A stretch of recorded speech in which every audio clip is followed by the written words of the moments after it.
This proposal is thoughtful, it's comprehensive. I would even use the term bold.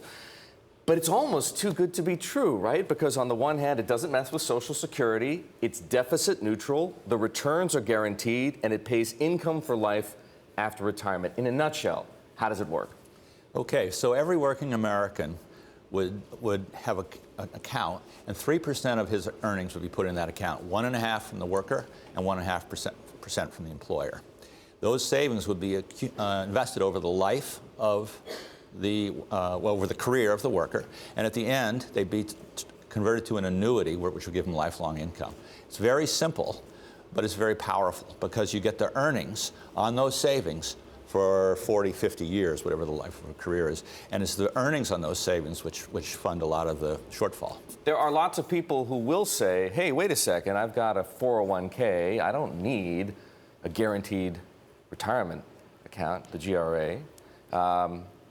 That you've proposed. Why is this better than a 401k? Well, a few reasons. First of all, 401ks are inefficient. Those assets have to be invested in liquid securities only because the holder can pull the money out. Secondly, human nature being what it is, people do pull the money out, they pay the penalties, and then they spend it unwisely. Thirdly, it doesn't convert to an annuity at the end. And fourth, only half of working Americans that don't have pension plans have 401ks anyway. The other half has nothing. So, and then I think very importantly, the fifth reason is for people below median income, they don't have the savings to put in the 401k. And our plan repurposes the tax deductions that affluent savers get for the 401k and gives it to the people below median income. And this chart that we have here explains graphically how it would work. You accumulate savings. The savings are superior because of the non-liquid investments than what you can get out of a 401k, and then by annuitizing it, you make sure that there is no drop-off.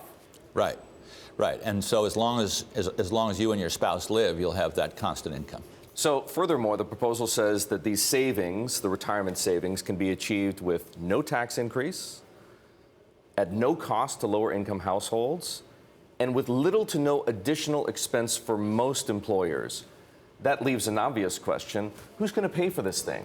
Okay, so importantly, we're repurposing $120 billion of tax deductions that go to affluent savers when they make their 401k contribution, and repurposing that and giving all workers up to $600 a year credit against their contributions into the savings plan. That $600 a year will pay for the savings for people median income and below. So we're really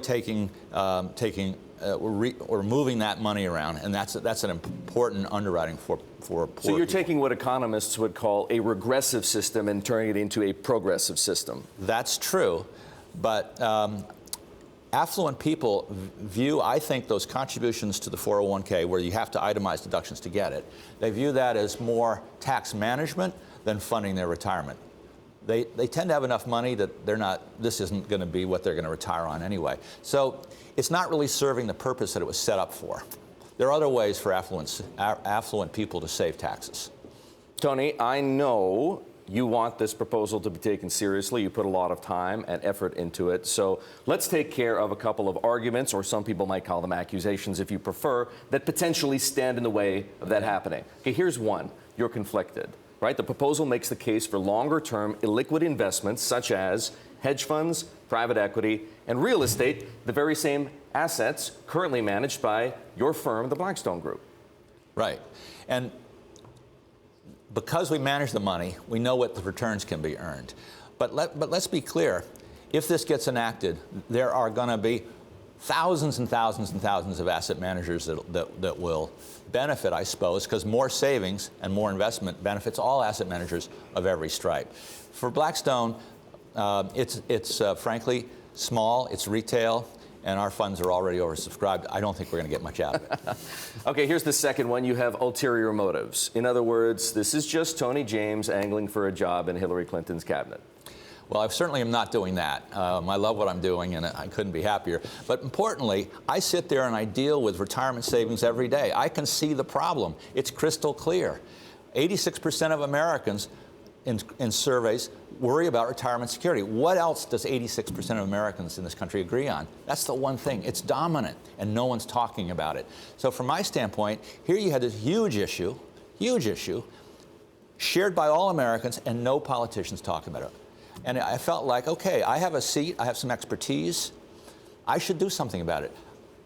I don't care whether my plan works or not. I just want this issue to be dealt with seriously and discussed. If you were to, I wonder to myself, though, why tackle this issue and not any number of other pressing issues? If you were to survey 18 to 34-year-olds, these are the people who are going to be, who will benefit ultimately if a plan like this is put into place. They'll tell you that the biggest problem that they face is debt.